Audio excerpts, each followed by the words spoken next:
सलाम, जय भीम, जय संविधान. एक गोष्ट मला खूप खंत वाटत आहे. 2 हात सर्वांजवळ आहे पण उठत नाही. पहिले पुरुष वर्गांसाठी असू द्या, जोरदार मस्त. आता माझ्या माईंडसाठी, माझ्या स्वतःसाठी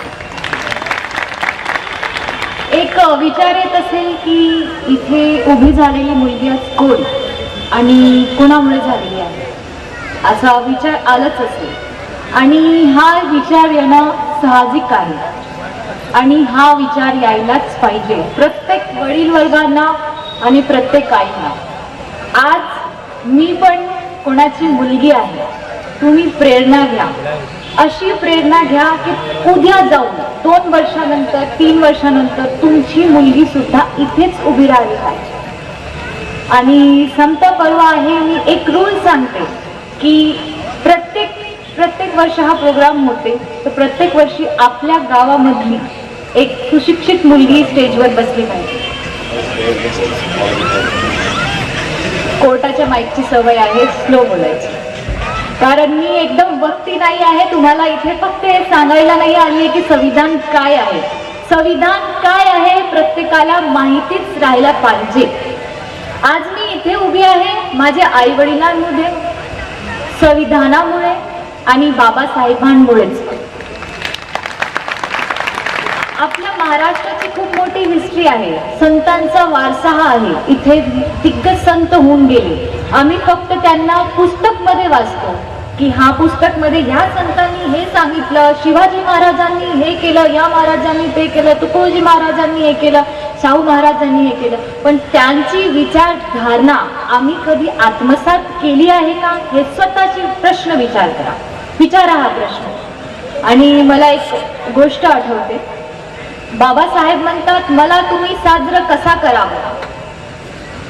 आज साजरं करण्याची डेफिनेशन खूप शॉर्ट ठेवली आहे आम्ही. आम्हाला असं वाटते 14 एप्रिल आली आहे, 1 एप्रिल आला आहे, 4 एप्रिल आला आहे, फक्त डीजे म्हणजे आपले बाबासाहेब साजरे.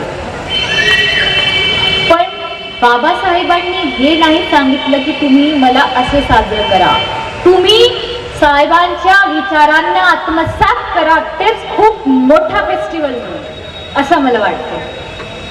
आणि साहेब म्हणतात, बाबासाहेब महापुरुष म्हणतात मी तुम्हाला जीवन दान दिलं आहे.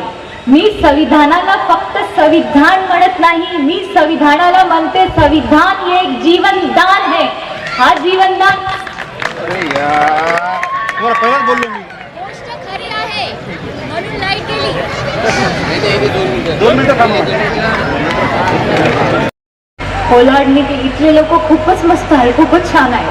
मला पण वाटते. विचार करा का फ्लॅशमुळे. आता येतो सब्जेक्टवर. सब्जेक्ट म्हणजे आपलं संविधान. संविधान म्हणजे जीवनदान आणि जीवनदान देणारा म्हणजे बाबासाहेब आंबेडकर साहेब. ठीक आहे. आता मी तुम्हाला इथे संविधान शिकवायला नाही आली आहे, संविधानमध्ये काय लिहिलं आहे ते पण सांगायला नाही आली आहे. फक्त मला एकच खात्री हवी आहे, वडील वर्गांपासून आई वर्गांपासून एकच खात्री. घरी गेल्यानंतर हे दिल्या अगोदर प्रत्येक आपल्या मुलांना संविधान काय आहे, कोणी लिहिलं, का लिहिलं हे सांगावं. फक्त 4 ओळी. आज आम्ही प्रत्येक बाबासाहेबांचे प्रोग्राम ऐकतो, खूप भाषण ऐकतो, मस्त व्हिडिओबाजी होते, रील्स बघतो. फक्त आम्ही बाबासाहेबांना रील्सच्या व्ह्यू येण्यापर्यंत फक्त सीमित ठेवलं आहे. का? संविधान काय आहे, आम्ही भारताचे नागरिक आहोत आणि आता पण आपल्याला संविधान जास्ती माहित नाही.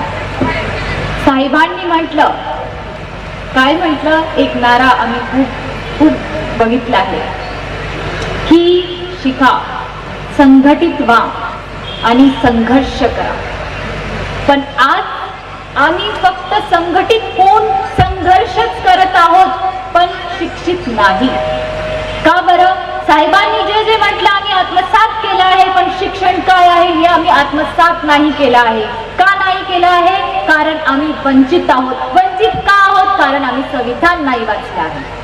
संविधान मध्ये काय लिहिलं आहे हे प्रत्येक लोकांना माहित नाही. आता तुम्हाला विचार येत असेल, प्रत्येक संविधानालाच का म्हणत आहे आम्हाला येत नाही. त्याच्या मागचं कारण आहे, कारण शिक्षणाचं महत्व काय आहे हे आम्हाला आतापर्यंत नाही समजलं. आपल्याला असं वाटते बाबासाहेब म्हणजे फक्त जयंती, बाबासाहेब म्हणजे फक्त एक जश्न. पण मला असं वाटते बाबासाहेब एक संविधानापुरतेच फक्त सीमित नाही. त्यांना आत्मसात करा, त्यांच्या विचारांना आत्मसात करा. बाबासाहेबांनी म्हटलं होतं, women should be educated but they should be also aware of their rights. अर्थात महिला शिक्षित झाल्या पाहिजे, पण त्यांना त्यांचे अधिकार पण माहिती राहिले पाहिजे. आता आपण महिला शिक्षण म्हटलं की सावित्रीबाई फुले येते, महिला शिक्षण म्हटलं की खूप दिग्गज आपले महापुरुष येतात, पण आपल्याला आताही आपले अधिकार नाही माहीत. महिलांना फक्त एकच अधिकार माहीत आहे, ते आहे डोमेस्टिक व्हायलन्स 498. काही बिघडलं आपल्या घरी 498, एवढंच माहिती आहे का नाही? काय 498? कोणाला 498 माहित आहे? पुरुष वर्ग नाही, फक्त महिला. खूपच छान महिला आहे, त्यांना 498 हे नाही माहित. असो, घरी जाऊन वाचा. जर अप्लाय होत असेल तुमच्या घरी तर 498 आपल्या घरच्या पुरुषवर. मी मोटिवेट नाही करत आहे, मी फक्त सांगत आहे तुम्हाला. आता दुसरं मला बोलण्याचं आणि ऍड्रेस करण्याचं आहे ते पॅरेंट्सना, ते आहे वडिलांना, की तुम्ही शिकवा. परिस्थिती कशीही असली तर परिस्थितीला मात देऊन तुमच्या मुलाबाळांना शिकवा. जरी ही बनियन फाटली असेल, चप्पल फाटली असेल, काही गरज पडत नाही हो. बाबासाहेबांनी म्हटलं होतं, गर तुम्हारे पैर में जूते चप्पल नहीं रहे तो भी चलेगा, लेकिन तुम्हारे हाथ में किताब होनी चाहिए. आज किताबच्या ऐवजी मोबाईल. आणि मी म्हणते आई वर्गांना मी असं ऍड्रेस करते. पहले, इन इस्लाम वी से कि बच्चे का पहला मदरसा उसके माँ की गोद होती है. अर्थात मुलाचा किंवा मुलीचा पहिलं शाळा म्हणजे आईची ओट, म्हणजे गोद. आता आईच्या गोद मध्ये बाळ तर आहे, पण बाळाच्या हातात मोबाईल आहे. हे टाळा, शक्यतो टाळा. आता मी तुम्हाला सांगते, 7 वर्ष घेऊन 18 वर्षपर्यंत तुम्ही तुमच्या लेकींना, तुमच्या मुलांना फक्त एकच गोष्ट वीकली घ्या, आठवड्यात एकदा घ्या, संविधान काय आहे हे सांगा. काही नको, 8 वर्षापासून 18 वर्ष होण्यापर्यंत हे सांगा संविधान काय आहे आणि संविधानच्या कोणत्या आर्टिकल मध्ये काय लिहिलं आहे हे सांगा फक्त. जेव्हापर्यंत तो मोठा होईल ना, दुसरा बाबासाहेब तुमच्या पण घरी जन्म येऊ शकते. आपण कधी विचार केला आहे का बाबासाहेब आपल्या घरी का नाही, आपल्या पोटी का नाही? जरीही बाबासाहेब आपल्या पोटी नाही तर आपण बाबासाहेबांना आत्मसात करा, शिक्षित व्हा, संघर्ष करू नका. यंगस्टर्सना सांगते, आपली परिस्थिती आपल्या डोक्यात ठेवून, तुमच्या डोक्यात काही पण येऊ द्या, आपली परिस्थिती तुम्हाला जे शिकवू शकते, तुम्हाला जगात कोणीही शिकवू शकत नाही. पुढच्या वर्षी मी इथे असणार की नाही, पण तुमची मुलगी इथे असायलाच पाहिजे. हे आत्मसात करा आणि आपल्या माइंडमध्ये फिक्स करा. जाता जाता एवढंच सांगते, सलाम, जय भीम, जय संविधान.